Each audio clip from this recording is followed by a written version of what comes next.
गीता 18 के श्लोक नंबर 62 में भगवान स्वयं कह रहे हैं कि अर्जुन उस परमेश्वर की शरण में जा जिसकी कृपा से परम शांति व शाश्वत स्थान अर्थात सतलोक को प्राप्त होगा।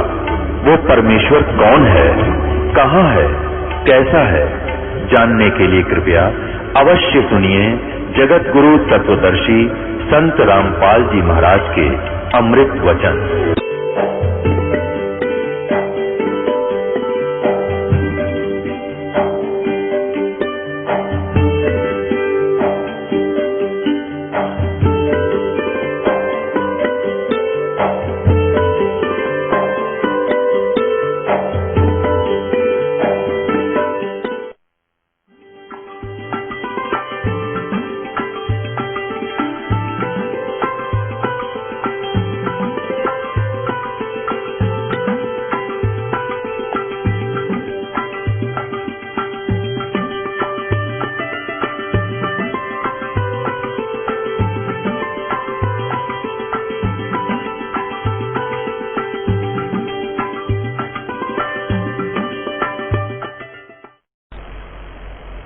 अब वो जो सिद्धि प्राप्ति कर रहा था वो कहने लगा, ऐसी कौन सी बात भाई, मैं क्यों नहीं ले सकता उससे नाम।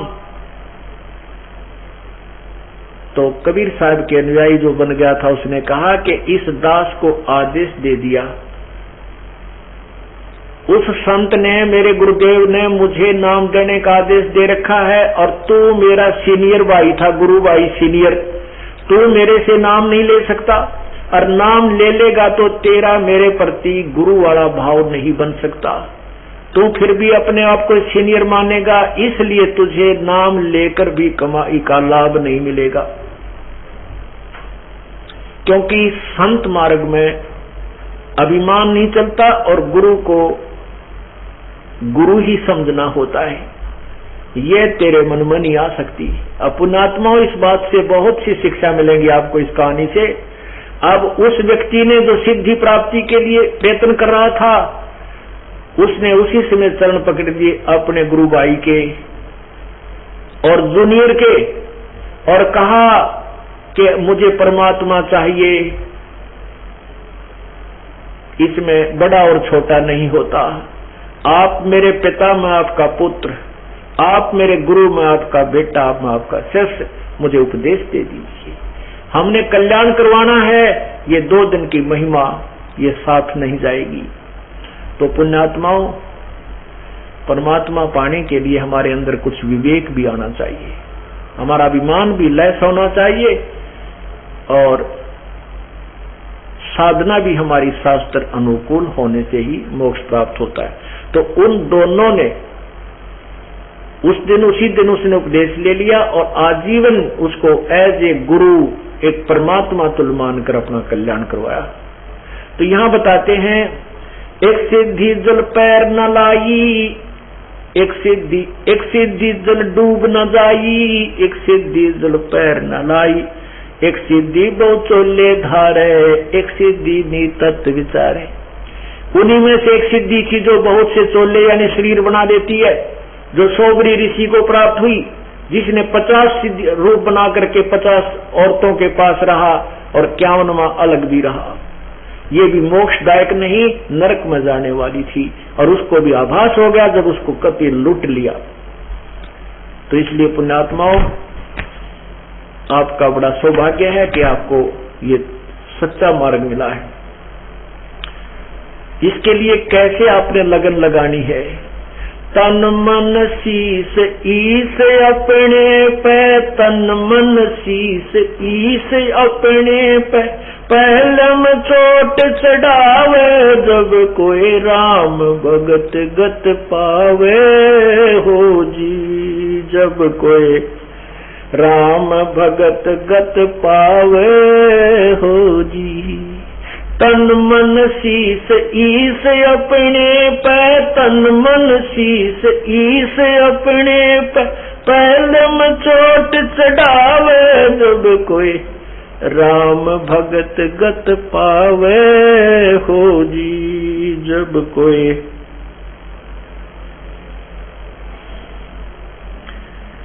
सतगुरु तिलक अजपा माला, जत युक्त जटा रखवावे। भाई सतगुरु तिलक अजपा माला, युक्त जटा रखवावे। जत को पीन सत का चोला, भीतर बेख बनावे। जब कोई राम भगत गत पावे हो जी, जब कोई राम भगत गत पावे हो जी। भाई लोक लाज मरी याद जगत की, तरण जो तोड़े बगावे। लोक लाज मर्याद जगत की, तरण जो तोड़े बगावे। कामनी कनक जहर कर जाने, वो शहर अगमपुर जावे। जब कोई राम भगत गत पावे हो जी, जब कोई राम भगत गत पावे हो जी। तन मन शीस ईस अपने पे, तन मन शीस ईस अपने पे, पहलम चोट चढ़ावे। जब कोई राम भगत गत पावे हो जी, जब कोई राम भगत गत पावे। ज्यों पति बरता पति से राती, आन पुरुष ना भावे। ज्यों पति बरता पति से राती, आन पुरुष ना भावे। बस पीहर में सुरत परितम में, नो कोई ध्यान लगावे। जब कोई राम भगत गत पावे हो जी, जब कोई राम भगत गत पावे हो जी। तन मन शीस ईश अपने पे, तन मन शीस ईश अपने पे, पहलम चोट चढ़ावे। जब कोई राम भगत गत पावे हो जी, जब कोई भाई नंदा स्तुति मान बढ़ाई, मन से मारे गिरावे। नंदा स्तुति मान बढ़ाई, मन से मारे गिरावे। अष्ट सिद्धि की अटक न मान, आगे कदम बढ़ावे। जब कोई राम भगत गत पावे हो जी, जब कोई राम भगत गत पावे हो जी। तन मन शीस ईस अपने पे, तन मन शीस ईस अपने पे, पहलम चोट चढ़ावे। जब कोई राम भगत गत पावे हो जी, जब कोई राम भगत गत पावे हो जी। आशा नदी उलट के डाटे, आडा बंध लगावे। आशा नदी उलट के डाटे, आडा बंध लगावे। बहुजल खार समुंदर में, बोर न खोड़ मिलावे। जब कोई राम भगत गत पावे हो जी, जब कोई राम भगत गत पावे हो जी। तन मन शीस ईस अपने पे, तन मन शीस ईस अपने पे, पहलम चोट चढ़ावे। जब कोई राम भगत गत पावे हो जी, जब कोई राम भक्त गत पावे हो जी। गगन महल गोविंद गुमानी, पलक माहे पहुँचावे। गगन महल गोविंद गुमानी, पलक माहे पहुँचावे। नतानंद माटी का मंदिर, नूर तेज हो जावे। जब कोई राम भक्त गत पावे हो जी, जब कोई राम भक्त गत पावे हो जी। तन मन शीस ईस अपने पे, तन मन शीस ईस अपने पे, पहलम चोट चढ़ावे। जब कोई राम भक्त गत पावे हो जी, जब कोई राम भक्त गत पावे हो जी। अब इसमें क्या बताया है कि समझा है तो सिर दर पांव बहुर नहीं रहा सादाव। मनुष्य जीवन का मिलना बहुत दुर्लभ है और मनुष्य जन्म मिलने के उपरांत ये तत्वज्ञान और तत्वदर्शी संत का मिलना ये अति दुर्लभ है, क्वाइट इम्पॉसिबल है। ये परमात्मा की कृपा से ही संभव हुआ है और इसमें आप जैसी पुण्यात्माओं को अवसर मिला है। तो अब आपने कैसे किस श्रद्धा से भगवान की प्राप्ति करनी है। तन मन शीस ईस अपने पे पहले में चोट चढ़ावे जब कोई राम भगत गत पावे। शीस चढ़ाने का मतलब ये है, ये नहीं कि सिर को काट देने से शीस चढ़ा जाता है गुरु की, उसमें विवेक होता है, समर्पण करना होता है। एक संत थे, वो अपने शिष्यों को उपदेश दिया करते थे कि भाई गुरु वचन निश्चय कर मानना है, पूरे गुरु की सेवा ठाना। गुरु की आज्ञा का शिष्य को पालन करना चाहिए और अपने गुरु के लिए समर्पण करना चाहिए। गुरु जी क्या समर्पण करवाते हैं? वो बीड़ी शराब मांस तम्बाकू चोरी ठगी जारी इसको छुड़वाते हैं और संसार की बकवादों से दूर करके भक्ति पर दृढ़ करते हैं। यही आज्ञा का पालन शिष्य को करना होता है। तो शिष्य भी अपने गुरुदेव की आज्ञा का पालन किया करते थे। एक दिन उस गुरुदेव ने अपने शिष्यों को यही प्रवचन किया कि भाई गुरु की आज्ञा का पालन नहीं करते वो कभी मुक्ति को प्राप्त नहीं कर सकते, वो अपना जीवन व्यर्थ करते हैं। गुरु की आज्ञा का पालन अंतिम श्वास तक किया जाता है। कुछ देर के बाद कहने लगे, वो 5, 7, 10 शिष्य वहां बैठे थे। गुरुदेव ने कहा, भाई मेरी आज्ञा है आपको, मेरे सिर में 5-5 जूते लगाओ। अब सबके सब स्तब्ध रह गए कि गुरु की आज्ञा का पालन ना करें तो हम दोषी, और गुरु जी की तरफ हाथ कर दिया था हम महान नरक के भागी। सभी के सब नीचे गर्दन करके बैठे रहे। गुरुदेव ने दूसरी बार कहा, तीसरी बार कहा और कहा, रे अभी मैंने क्या कहा था कि गुरु की आज्ञा का जो पालन नहीं करते वो शिष्य अपनी भक्ति व्यर्थ कर जाते हैं।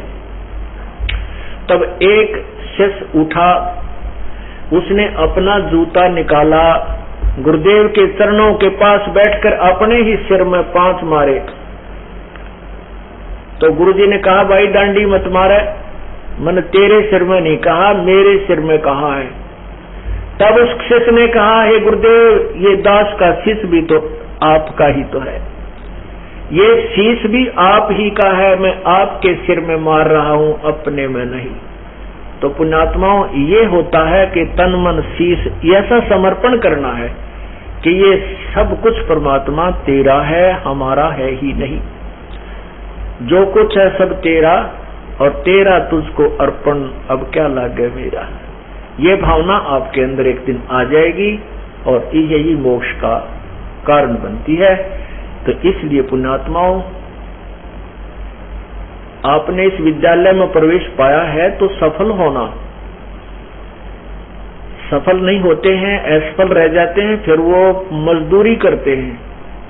जो बच्चे अपनी शिक्षा प्राप्त करके पूर्ण कर जाते हैं तो वो उच्च अधिकारी लगते हैं, अच्छा स्थान प्राप्त करते हैं। ठीक इसी प्रकार ये आध्यात्मिक विद्यालय है।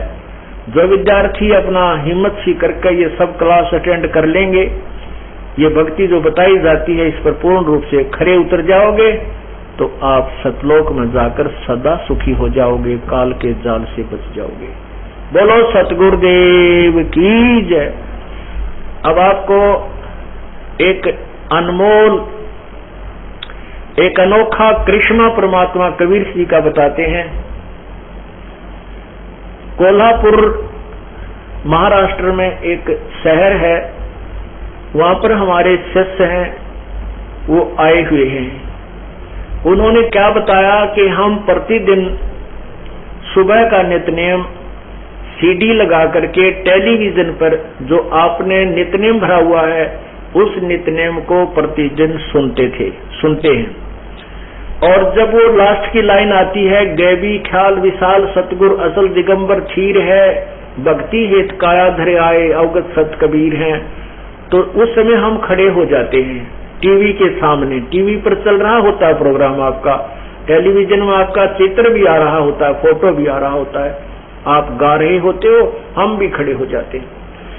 अभी 5-4 दिन पहले क्या हुआ कि हम खड़े होकर के आरती उतार रहे थे, नित्यनियम बोल रहे थे, और मन में ये आता था कि इस कबीर परमात्मा सतलोक से आते हैं और वही जीव का कल्याण करते हैं, ये मन में रहता था। इस भ्रम का निवारण करने के लिए प्रभु ने क्या लीला की कि आपका चित्र हंग हो गया, सीडी टीवी के ऊपर आपका चित्र नो का नो हंग हो गया, सटिल होगी वो चित्र, और हम गाते रहे। इतने में क्या हुआ कि आपके चेहरे पर कबीर परमेश्वर का चेहरा लग गया, और वो यूं का यूं, हमने पूरी आरती कर ली, वो 8-7 लाइनें गा ली, फिर भी वो चेहरा ज्यों का त्यों बना रहा। फिर हमने उसमें मोबाइल फोन से, कैमरे से उसको कैमरा बंद किया, फोटो उतारा, उसकी फिल्म बनाई। ये भ्रम निवारण करते हैं परमात्मा के मम संत मुझे जान मेरा ही स्वरूपम, ये मत सोचना कि मैं ही आऊंगा, ये दास उसी का स्वरूप भेज रखा है, यानी अपना कुत्ता भेज रखा है, इसको कबीर परमात्मा ही जानो। वो चित्र आपके सामने देखिएगा, ये चित्र आप देखिए फोटो इस पर प्रोजेक्टर के पर्दे पर, दास के हाथ हैं, ये जो के तो नीचे को, ये पूरा शरीर दास का है, ऊपर का सिर ये दास के बाल हैं, परमात्मा का चेहरा अपने आप लग गया इस फोटो के अंदर आकर के, टीवी के अंदर। ये भ्रम निवारण किया है इन बच्चों का कि मम संत मुझे ही जान, ये मत सोच के मैं आऊंगा तभी कल्याण होगा, ये दास भेज रखा है, यही आपका कल्याण करेगा।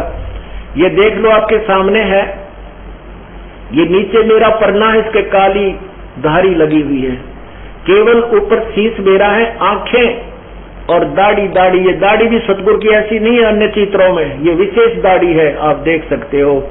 कहते हम आप, वो लड़का आया हुआ है, वो खड़ा होना भाई कहाँ है, कोल्हापुर से आए हैं जो बच्चे,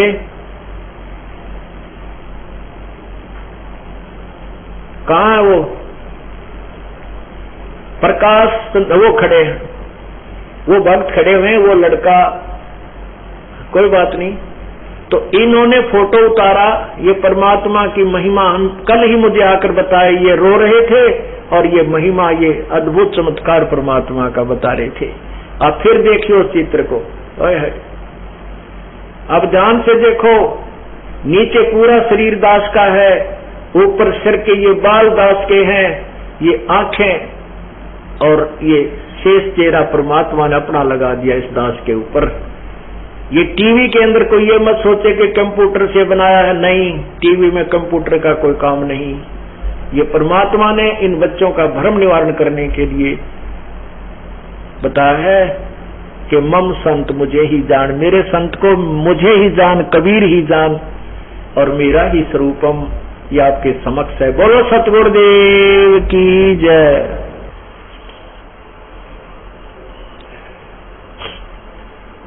कर जोरूं विनती करूं, धरूं चरण पर शीश, गुरु राम देवानंद जी महाराज ने दियो नाम बख्शीश। कोटि कोटि सिजदा करूं, कोटि कोटि प्रणाम, चरण कमल में राखियो, मैं बांदी जाम गुलाम। अवगुण किए तो बहुत किए, करत न मानी और, बावे बंदा बख्श दियो, बावे गर्दन उतार। अवगुण मेरे बाप जी बख्शो गरीब नवाज, जो मैं पूत कपूत हूँ बोर पिता को लाज। मैं अपराधी जन्म का नक्सक बड़े विकार, तुम दाता दुख भंजना, मेरी करो संभार।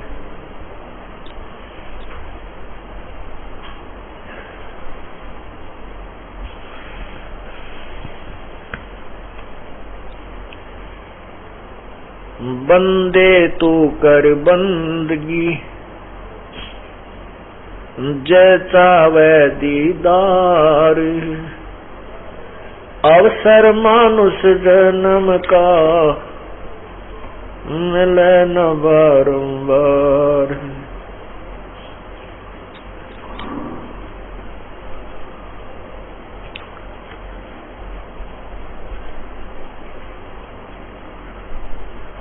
मानुष जन्म पाके,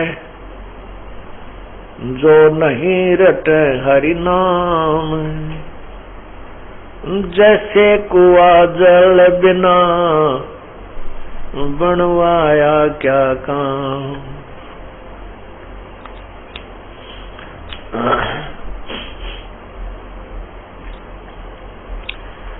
जिन हर की चोरी करी, गए राम गुण भूल। ते बिदना बागुल किए, रहे उर्दमुख धूल। लूट सको तो लूटियो, राम नाम की लूट।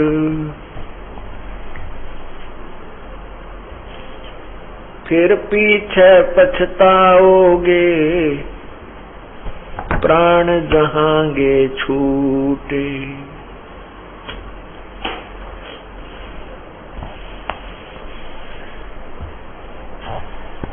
नहीं भरोसा देही का, ये विनस जावे छिन माही। श्वास उश्वास में नाम जपो, और यतन कछु नाही। श्वास उश्वास में नाम जपो, व्यर्था श्वास मत खो। न जाने इस श्वास को, आवण हो कि न हो। वो मर्द गर्द में मिल गए, रावण से रणधीर। तेरी क्या बुनियाद, मर्द गर्द में मिल गए वह रावण से रणधीर।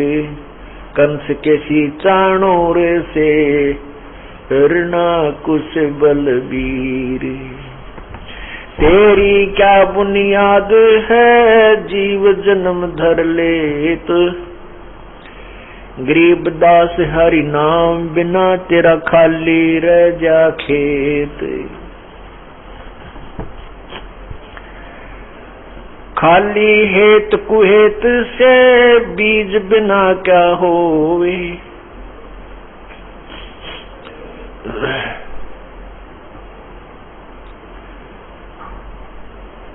परमपिता परमात्मा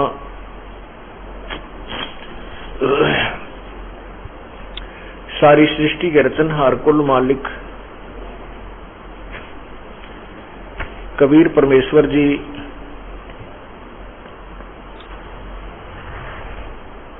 अपने सतलोक से चलकर आते हैं और इस काल के जाल को तत्व ज्ञान के माध्यम से समझाते हैं।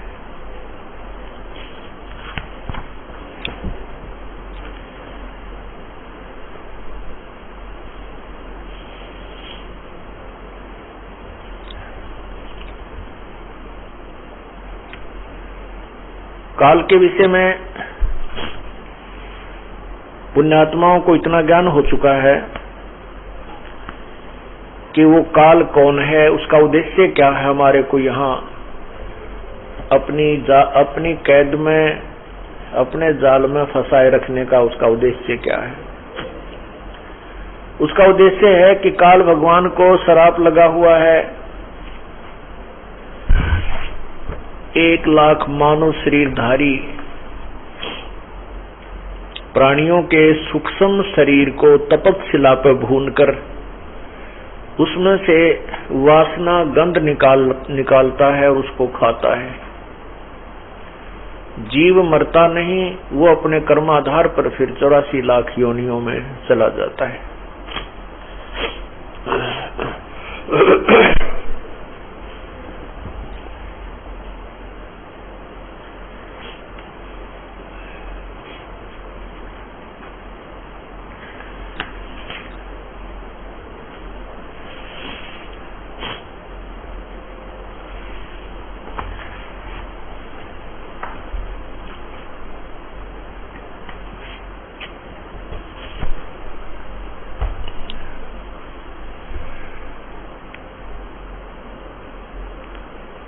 परमपिता परमात्मा परमेश्वर कबीर जी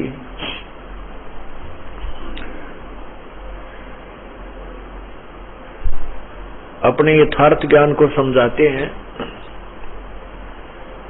वो बताते हैं कि ये काल भगवान आपको धोखे में रखे हुए है। आप समझते हो ये प्रॉपर्टी मेरी है, ये संतान मेरी है, लेकिन काल भगवान कहता है कि ये सब पृथ्वी मेरी है और आप यहां मजदूर हो। जैसी मजदूरी करोगे वैसा तुम्हें फल देता रहूंगा। ये गलती हमारे से सतलोक में हुई थी।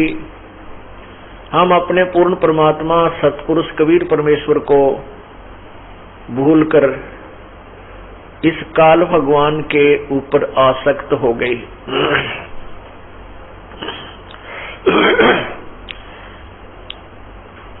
और उसके परिणाम स्वरूप आज हम अपने पिता के हृदय से उतर गए।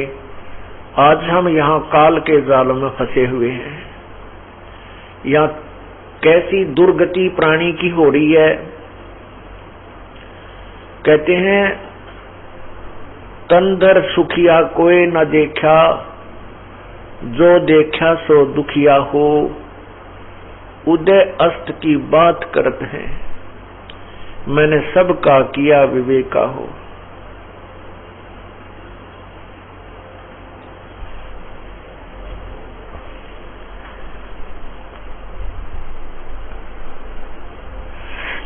यहां पर कोई भी प्राणी सुखी नहीं है। कहते हैं सुरपति दुखिया भूपति दुखिया, रंक दुखी बपरीती हो। कह कबीर और सब दुखिया, एक संत सुखी मन जीती हो।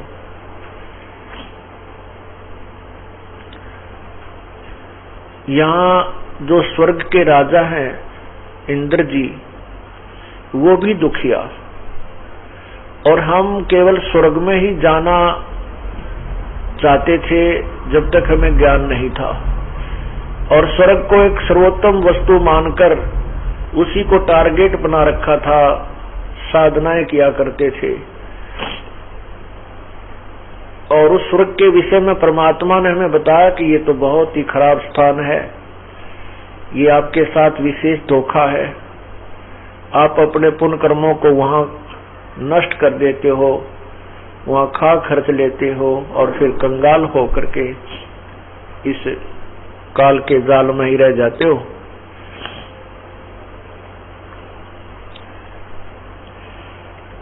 अब काल भगवान ने अपना टेस्ट बनाने के लिए, मानव शरीर खाने के लिए, इसने कैसे विषय विकार प्राणी को लगा दिए। मनुष्य जीवन में अन्य पशु पक्षियों से भी ज्यादा विकार विषय ये प्राणी करता है। जैसे सुल्फा पीना, शराब पीना, मांस खाना, हुक्का तंबाकू पीना, चरस पीना और भी बहुत सी नशीली वस्तुएं, शराब पीना, ये इसका और विशेष कर्तव्य मान लिया इसने, ये विकार और एक्स्ट्रा करता है ये अन्य प्राणियों से। ये करवाता कौन है? ये मन करवाता है। मन कौन है? ये ज्योति निरंजन है। ये काल का ही एक अन्य रूप समझिए, यही यहाँ का संचालक है।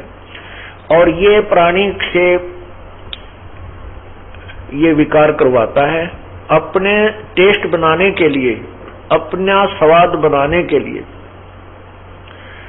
जैसे हम सारे जीवन में खाना खाते हैं या कोई जैसे अन्य विकार करते हैं, शराब पीते हैं, मांस खाते हैं, हुक्का पीते हैं, वो और नाना प्रकार की जो सब्जियां वगैरह खाना, नाना भिन्न भिन्न प्रकार की जो मिष्ठान खाना, ये सारी वासनाएं हमारे एक सूक्ष्म शरीर है, इस शरीर के नीचे, उस सूक्ष्म शरीर में जाकर के ये समा जाती है।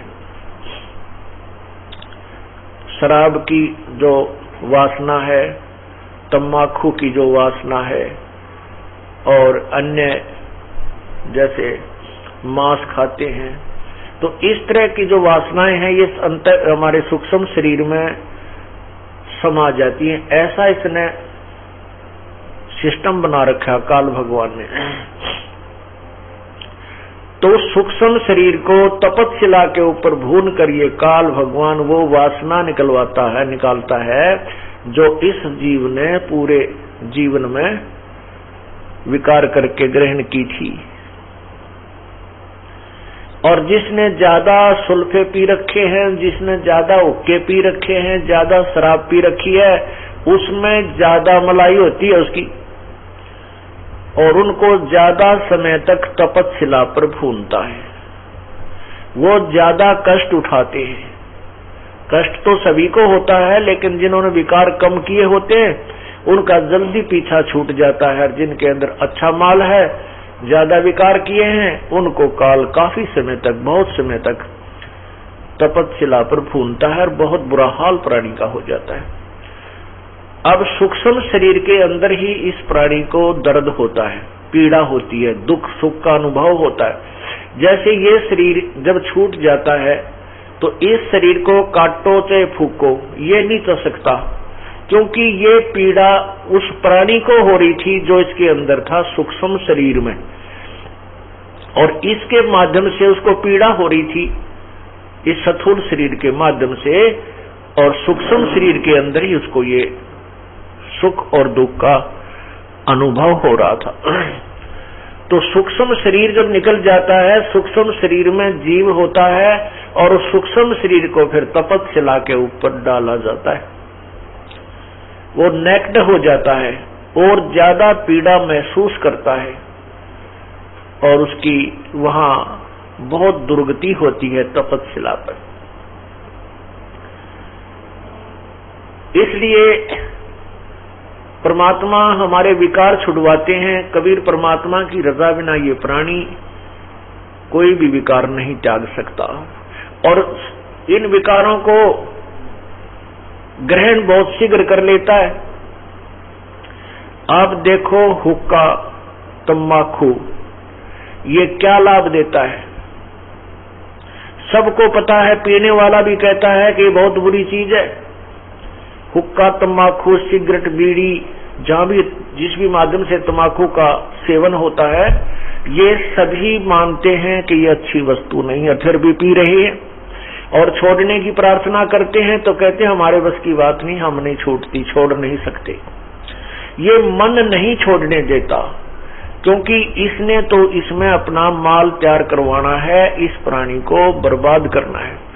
कबीर परमात्मा की रजा होने के बाद ये प्राणी इन विकारों को छोड़ सकता है। ये मन कबीर परमेश्वर से डरता है, हिचकता है, उसकी कृपा से ही ये जीव को छुटकारा देता है। ऐसे ऐसे शराबी लोग और ऐसे हुक्का पीने वाले, चैन स्मोकर, सिगरेट पीने वाले, वो कहा करते थे कि आपकी शरण में आने से पहले प्रभु कबीर जी की कृपा से नहीं थी जब हमारे ऊपर, हम बहुत प्रयत्न करते थे, हम भी दुखी थे इस शराब और बीड़ी से। तंबाकू से, हुक्के थे, सिगरेट से। कोशिश करते थे कि इस बीड़ी को छोड़ दूं, कोशिश करते थे शराब को भी त्याग दूं। कई बार तो कहते हैं शाम के समय बंडल तोड़ के और फेंक देते थे बाहर कि आज नहीं पीनी, बीड़ी पीऊंगा ही नहीं रात को।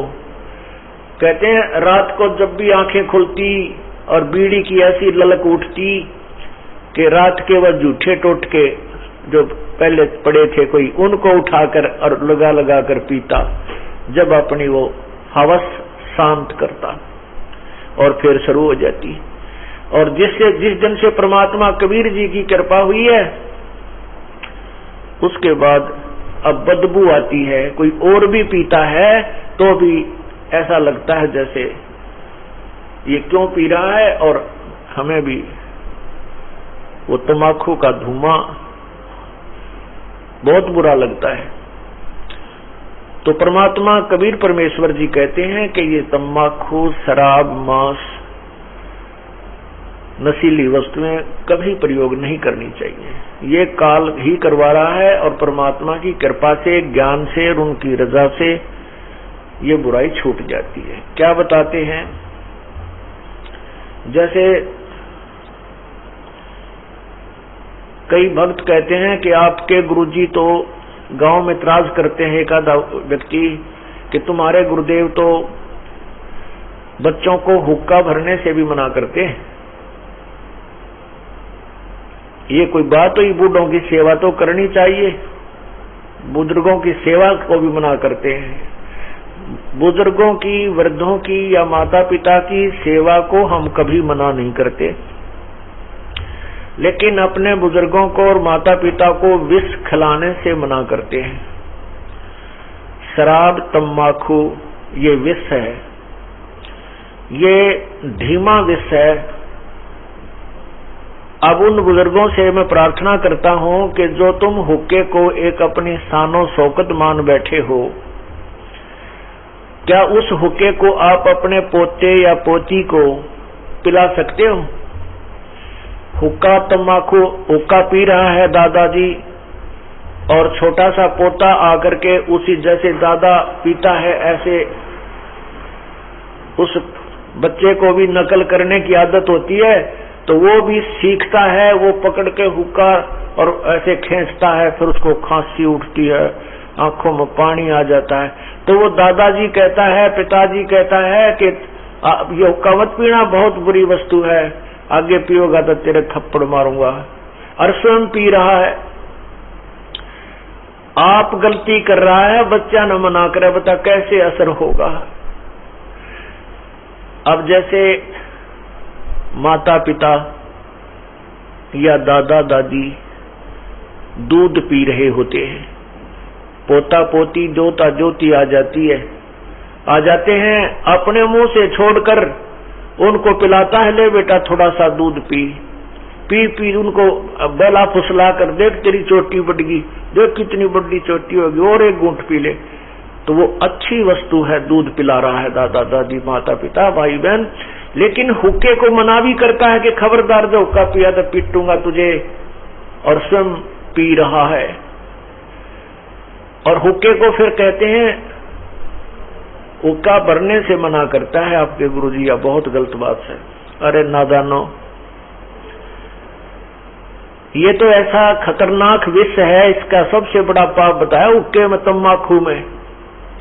क्या बताते हैं, 100 नारी जारी करे सुरापान 100 बार, एक चलम हुक्का भरे वो डूबे काली दार। ओह, एक परत्रिया के पास गमन करने का कितना पाप बताते हैं। पर द्वारा स्त्री का खोले, 17 जन्म अंधा हो डोले, मदरा पीवे कड़वा पानी, 17 जन्म सुवान के जानी। और फिर कहते सुरापान मदमासा हारी, गमन करे भोग पर नारी, 17 जन्म कटेंगे शीसम, साक्षी साहेब है जगदीशम।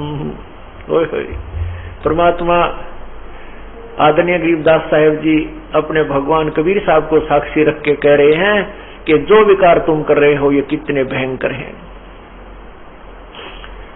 क्या बताया है कि मजरा पीवे कड़वा पानी और 70 जन्म कुत्ते के जानी। जो शराब पीते हैं एक बार उसके 70 जन्म कुत्ते के होंगे, कंटिन्यूसली 70 जन्म। ओए होए। और फिर क्या कहते हैं, सुरापान मदमांसाहारी। सुरापान कहते हैं शराब पीने वाला, शराब पीता है जो, और मांस आहार करता है। और गमन करे भोग पर नारी, जो दूसरे की पत्नी के पास दुराचार करता है, तो उनके साथ क्या बनेगी, 70 जन्म कटेंगे शीशम, साक्षी साहेब है जगदीश। उन लोगों के 70 जन्म शीश कटेंगे, कि तो बकरा बनेगा, कि तो मुर्गा बनेगा, कि तो वैसे, कि तो गंडासे में आकर कटेगा, कि तो थ्रेसर में आकर नाड़ आ जाएगी। यानी दुर्गति से मौत होगी, बुरे जन्म होंगे। उसके लिए बताते हैं कि 100 नारी जारी करे सुरापान 100 बार। ओए होए। मजरा पीवे कड़वा पानी, शराब पीवे उसके 70 जन्म कुत्ते के होंगे। और ये 100 बार पीने वाला 100 बार पी ले और 100 बार पर नारी गमन कर ले, उनको कितना पाप हो जाएगा, बहुत ज्यादा। कहते उन सबको मिलाकर एक हुक्का पीने वाले को, एक हुक्का भरने वाले को पाप है। पीने वाले गेला तक के बनेगी, क्या बुरा हाल होगा उसका, जो केवल भरकर देता है, पीने का सहयोग देता है, उसकी ये दुर्गति। और पीने वाले का तो पता नहीं कितना जुल्म होगा उसके ऊपर। सुरापान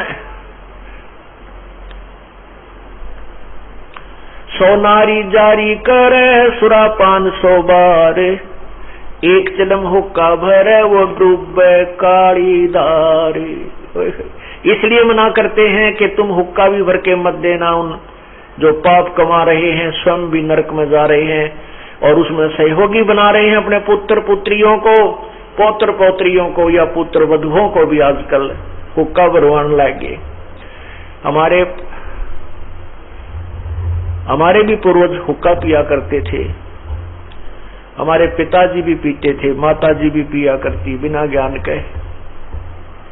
लेकिन ये क्या कहा करते थे कि भाई जो हुक्का नहीं पीता तेरे से हम हुक्का भरवाएंगे नहीं, पाप लगेगा हमको।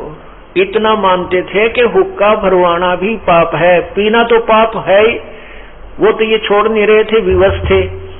लेकिन इतना ज्ञान अवश्य था कि हुक्का भरवाना भी पाप है। जो पीवे है वो तो पाप का भागी हो ही रहा है, वो तो नरक में जाएगा। तो पुण्यात्मा परमात्मा की भक्ति से वो सब पाप खत्म हो जाते हैं। जैसे कपड़ा मैला हो जाता है साबुन लगाने से वो ठीक हो, स्वच्छ हो जाता है। तो हमारे माता पिताजी को जब ये ज्ञान हुआ तुरंत त्याग दिया उसी दिन। उसके बाद आज 20 वर्ष हो गए, इन्होंने छुआ नहीं है उस पाप को। तो इसी को कहते हैं समझा है तो सर दर पांव बहोर नहीं रे ऐसा दाव।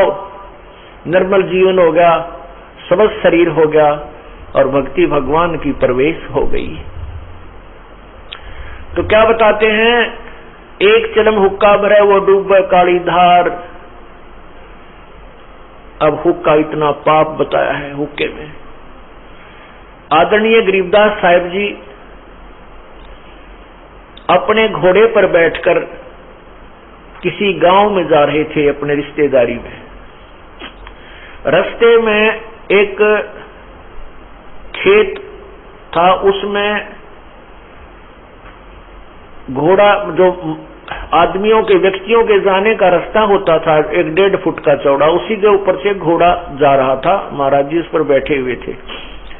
तो वो घोड़ा जैसे गेहूं बीज रखे थे, अच्छे बड़े बड़े गेहूं हो रहे थे, चने बीज रखे थे, तो वो थोड़े से अच्छे बड़े हो रहे थे। तो घोड़ा वहां से डर के फड़क के और रास्ता छोड़ के दूसरे खेतों में से होकर गेहूं के बीचों बीच से फसल को तोड़ता हुआ और आगे को चलने लगा। तो खेतों में रखवाले गए हुए थे फसल के, उन सभी ने लठ उठा लिए। 5-7 जने थे, लठ उठाकर और कभी गरीबदास साहब को आगे जाकर घेर लिया और लठ उठाकर नो रोक लिया। कहते रुक जा तो पर गरीबदास साहब ने घोड़ा रोक लिया और कहने लगे तेरा दिमाग खराब हो रहा है, घोड़े पर बैठ कर तूने हमारी फसल का भी ध्यान नहीं है, फसल तोड़वा दी, या फसल ऐसे थोड़ी बनती है, हमारी खून पसीने की कमाई है। और वो लेकर लठ गरीबदास जी के निकट पहुंचकर उसको पीटने चाहा, मारने लगे। तो गरीबदास साहिब जी ने ऐसे हाथ कर दिया, वो न्यों के न्यों खड़े रहे, जैसे भी जो कर रहा था यूं का स्तब्ध हो गए, जैसे मिट्टी के बन जाते हैं, पत्थर की तरह वो जाम हो गए। आगे हाथ हला नहीं, जबान नहीं उठा और ऐसे खड़े न्यों के न्यों। तब कुछ देर के बाद जब उनका पूरी जुलूस काट लिया, तब परमात्मा ने ऐसे कर दिया, वो सारे के सारे लाठी की तो आपकी तो यूं पड़े चक्करा के। फिर वो थोड़ी सी देर में होश आया, फिर खड़े हुए। अब ये तो जान गए कि उसको ये परम शक्ति है, आम व्यक्ति नहीं है। हाथ जोड़ लिए, माथा टेके, माफ कर दो, हमारे से गलती होगी। गरीबदास साहब जी कहने लगे भाई तुम मुझे क्यों पीट रहे थे, मेरा कसूर तो बता दो, मैंने क्या गलती की। नो बोले जी हम मुश्किल से तो फसल तैयार की है और आपका घोड़ा जो है फसल के अंदर से तोड़ता हुआ आ रहा है, रास्ता बीच में हमने दे रखा है, इस पर से आना चाहिए था आपको, इसलिए हम आपको रोकने आए थे। गरीबदास जी कहने लगे कुछ अकल से काम लो भाई, आदमी से पूछा करते हैं भाई क्या बात है, किस कारण से घोड़ा, अब पशु है ये डर भी सके है, कोई कारण भी हो सके, इसमें मेरा क्या दोष था, निर्दोष को तुम ऐसे पागलों की तरह मारने लगे, तुम्हें शर्म नहीं आई। और फिर बोला कि तुम जिस स्थान से मेरा घोड़ा भागा था उस खेत में इससे पहले वाली फसल क्या बो रखी थी तुमने। नो बोले जी उसमें तमाकू बो रखा था, तमाकू बीज रखा था। तो गरीबदास जी कहने लगे रे भोले आदमियों, इसी गंदी वस्तु, ऐसा तमाकू जिसकी बदबू अब भी 6 महीने तक भी खेत से नहीं गई है और जिससे मेरा पशु भी नफरत करता है, और तुम शान शौकत से पीते हो। आज के बाद ना तमाकू पीना और ना ही इसका बीजना, ये वरदान है मेरा। तुम अगर ऐसा तमाकू पीओगे या बोओगे तुम्हारे घरों में हानि होने लग जाएगी। अब वो एक बार तो धक्का लगा, भाई बात तो सही बताई महापुरुष ने कि जब ऐसा पशु भी नफरत करे सी गंदी वस्तु न हम पीवे, लेकिन वह आदत बुरी थी, नहीं छूट पाई। फिर क्या हुआ, गरीबदास जी तो चले गए, उन्होंने फिर ओका भर लिया जाते ही, वो तो ओका लेकर बैठे, वो उकटी ले रहे थे, छोटी छोटी ओका का यानी मिनी साइज होता उसको ओकटी कहे। तो उस ओकटी को लेकर बैठे पीने के लिए, वो सारी टूट गई, 3-3 टुकड़े हो गए उकटी के। वो कहने लगे भाई क्या बात होगी, दूसरे की लाए वह भी टूट गई, तीसरे की लाए खेतों में वो भी टूट गई। अब गांव में आए तो गांव में भी यही हालत हो रही, और नए होके लाए, फिर नुकसान होने लग गए। फिर आखिर में उन्होंने बताया भाई ऐसे ऐसे एक संत आए थे, घोड़े पर थे, उन्होंने ये कहा था कि तुम्हारे गांव में हुक्का प्रयोग नहीं होगा, तमाकू प्रयोग नहीं होगा। अब भी बताते हैं उस गांव में ये रिवाज चली हुई है, आज तक भी वो हुक्का प्रयोग नहीं करते, ना पीते। तो कहने का भाव ये है पुण्यात्माओं, ऐसी गंदी वस्तु, गरीबदास साहब कहते हैं यही मूल मंत्र तमाकू ना बोई। इस तमाकू से पीछा छुड़ाने का मूल मंत्र है कि तमाकू बीजा ही मत करो। अब क्या बताते हैं,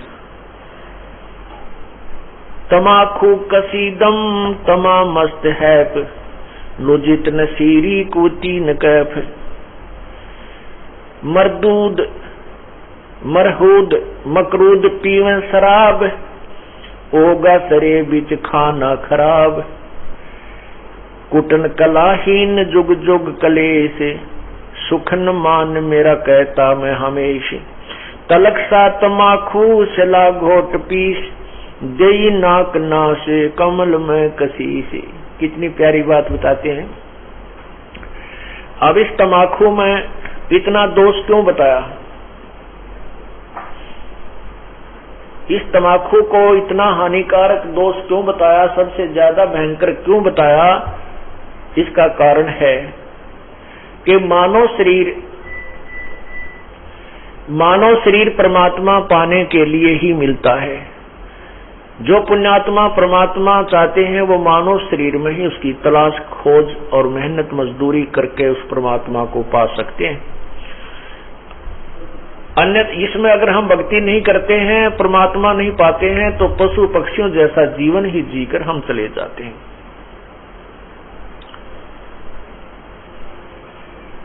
अब ये हमारे शरीर में कमल बने हुए हैं, कमल,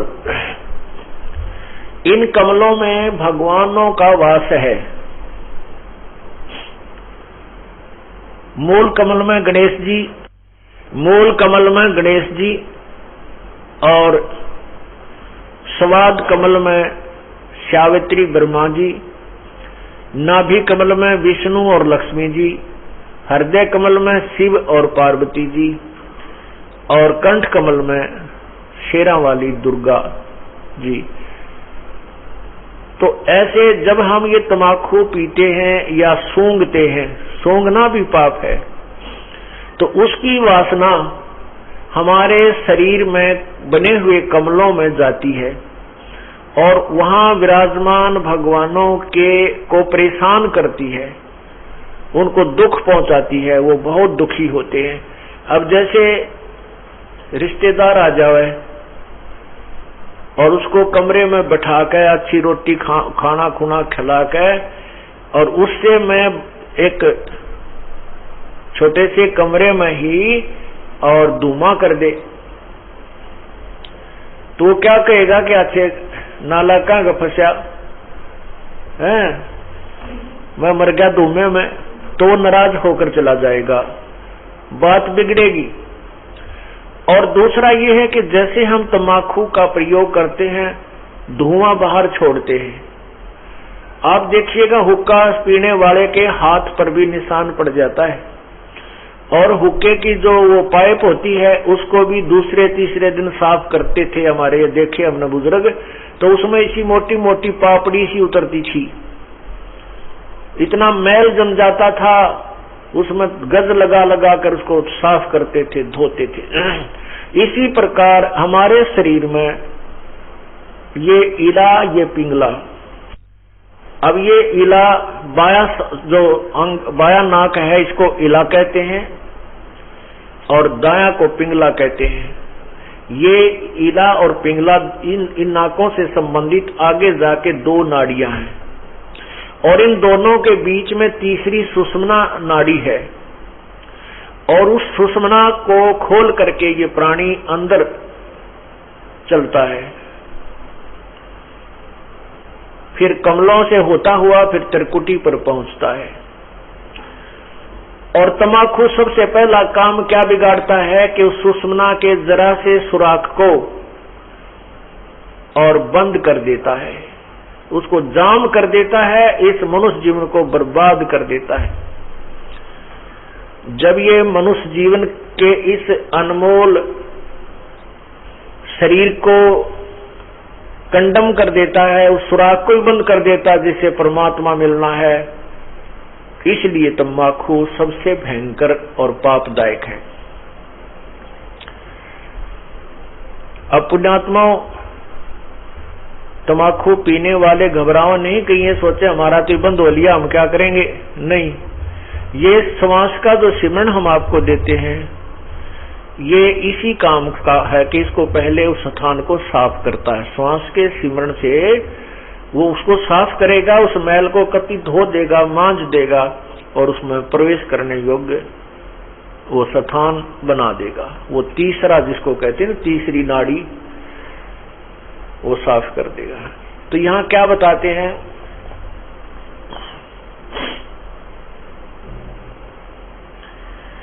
तलक सा तमाखू सिला घोट पीस, दई नाक नासा कमल में कसीस, करी चूर चकना धरा नाम नास, धरा नाक नास, 70 घलाई गति 70 सलाई गति काट मास, व्यस्त के दरीबे में जो दीनी दुलद, अगर मूल मौला जहां बसत है प्रसिद्ध, हिंदू तुर्क को जो दीनी तलाक, पीवे तमाखू जो सरे के कजाक, जो तमाकू पान करते हैं, हुक्का पीते हैं या सिगरेट बीड़ी पीते हैं, वो कहते हैं परमात्मा के दोषी हैं, कजाक हैं।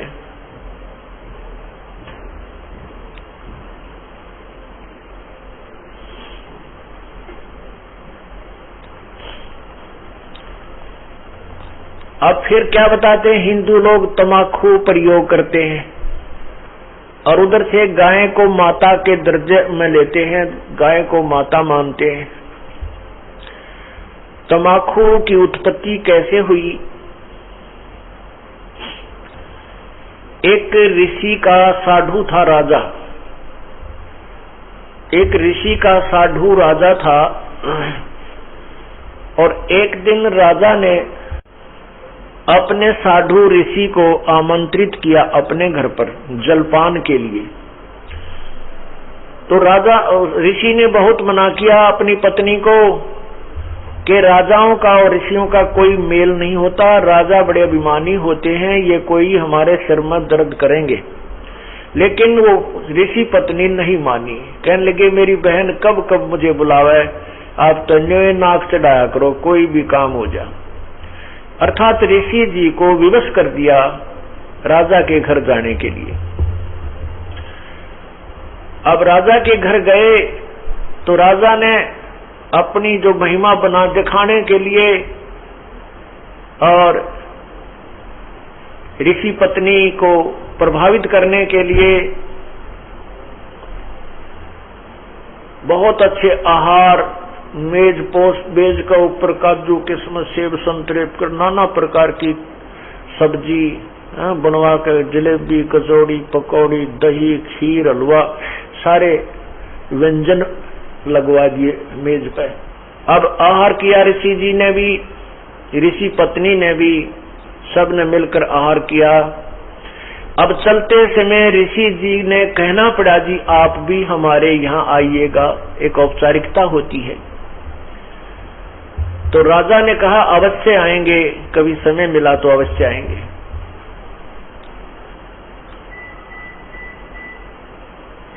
एक दिन वो समय मिल गया, राजा ने संदेशा भिजवा दिया कि हम आ रहे हैं।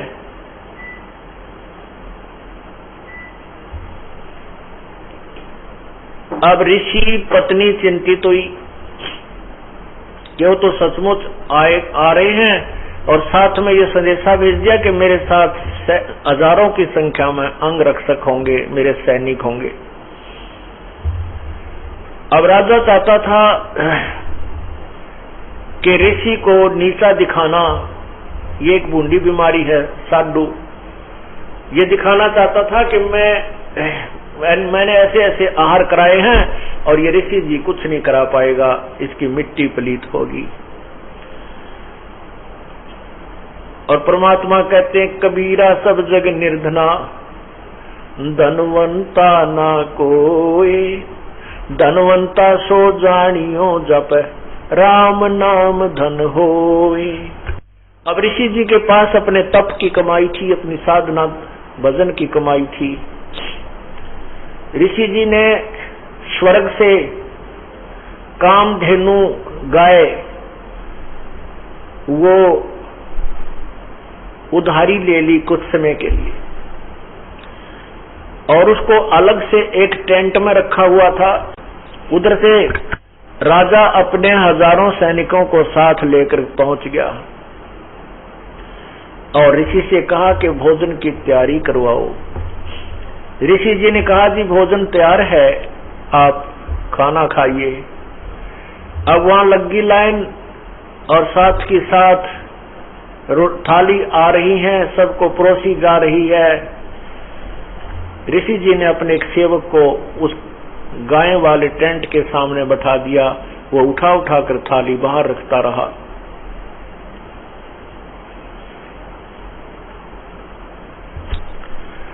अब जब सब सैनिकों ने खाना खा लिया और ऐसा स्वादिष्ट भोजन उन्होंने कभी नहीं खाया था, तब राजा ने पूछा कि हे ऋषि जी, आपके पास ना कहीं कोई भोजन बनाने की व्यवस्था नजर आ रही है, ना किधर को चूल्हा डाल रखा तुमने, ना कोई हलवाई बुला रखा, ये ऐसा भोजन, स्वादिष्ट भोजन कहाँ से आ रहा है? तब राजा ने बताया कि मेरे पास एक कामधेनु गाय है और उसमें यह शक्ति होती है कि वो चाहे पूरी पृथ्वी जीम जा भोजन खा ले, पूरी पृथ्वी के प्राणी, तो भी उसका अंत नहीं आता। तो राजा के अब साधु की यारी दोस्ती इतनी होती है। अब राजा की नीत में खोट आ गया, नीयत में खोट आ गया। उसने सोचा यू कंगाल क्या करेगा इस गाय का, मैं ले चलता हूं, बहुत ज्यादा सेना है मेरे पास और ये गाय सभी आहार करा दिया करेगी। कहने लगा ऋषि जी, ये गाय मुझे दे दे, आप क्या करोगे इसकी? ऋषि जी ने कहा ये गाय मेरी नहीं है, मैं उधारी लाया हूं, मैं आपको नहीं दे सकता। तो राजा बोला सैनिकों से कि सैनिकों इस गाय को छीन लो। अब ऋषि सोचता है कि अच्छा नालायक, ये तो जबरदस्ती कर रहा है मेरे साथ। तब उस ऋषि ने कहा हे गौ माता, आप अपने स्वदेश लौट जाइए, मैं विवश हूं। इतना कहते ही वो टेंट के ऊपरले हिस्से को पाड़ती हुई और गाय आकाश की तरफ, स्वर्गलोक की तरफ चल पड़ी।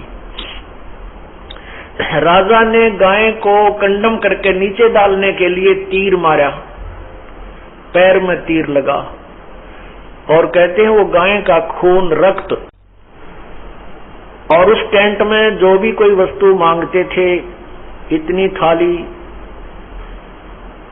हलवे की, इतनी थाली खीर की, इतनी थाली दाल की, इतनी सब्जी की, तोरी की सब्जी, घिया की सब्जी, सब प्रकार की, काजू, किस्म, सेब, संतरे, दही, बड़े, यानी जो भी वहां उस आवश्यकता थी उस भंडारे में सभी उपलब्ध उस कामधेनु ने करवा दी। ऋषि जी के पैसे यानी पुण्य की कमाई स्वर्ग में जमा हो गई, उसके प्रतिफल में उसको वहां सब वस्तु प्राप्त हो गई। जमीन पर गिरा और गाय चली गई, तो जहां जहां वो खून गाय का गिरा वहीं पर कहते हैं तम्बाकू की उत्पत्ति हुई। अब हिंदू लोग एक तरफ तो माता को इतना प्रिय मानते हैं, गाय को अपना माँ के तुल्य आदर देते हैं और फिर माँ के खून को पी रहे हैं। क्या बताते हैं, खो नाम खू का तमा नाम गाय, 100 बार सौगंध इसको न खाए।